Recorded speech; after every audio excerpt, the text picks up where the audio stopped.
be bored to death sitting all day with nothing to do but polish the lamp and trim the wick and rake about on their scrap of garden, something to amuse them.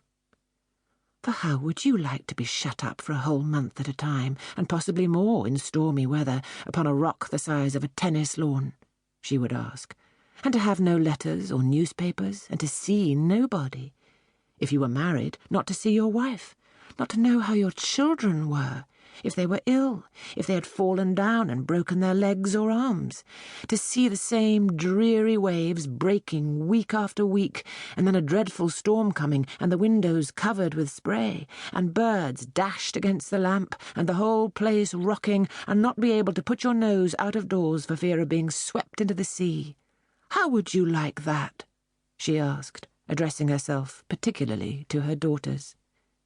So, she added, rather differently, one must take them whatever comforts one can.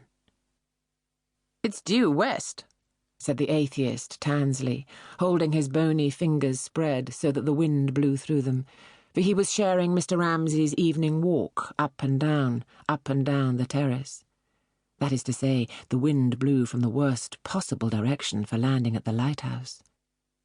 Yes, he did say disagreeable things, Mrs. Ramsay admitted.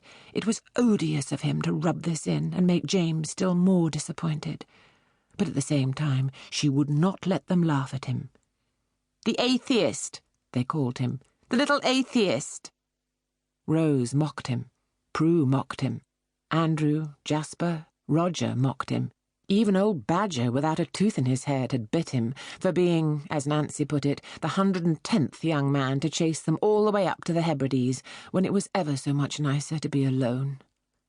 "Nonsense," said Mrs. Ramsay, with great severity.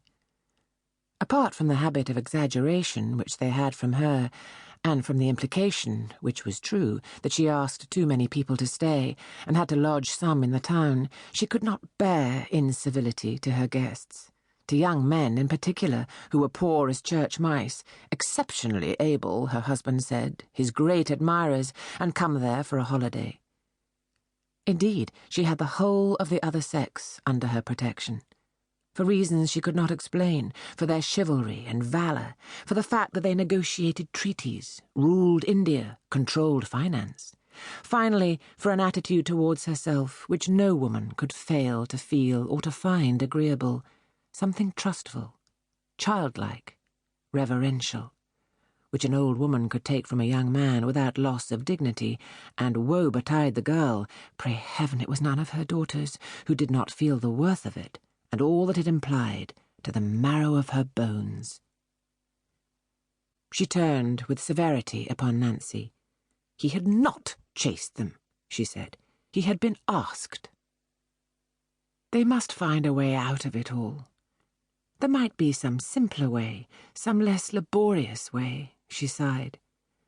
When she looked in the glass and saw her hair grey, her cheek sunk at 50, she thought possibly she might have managed things better. Her husband, money, his books.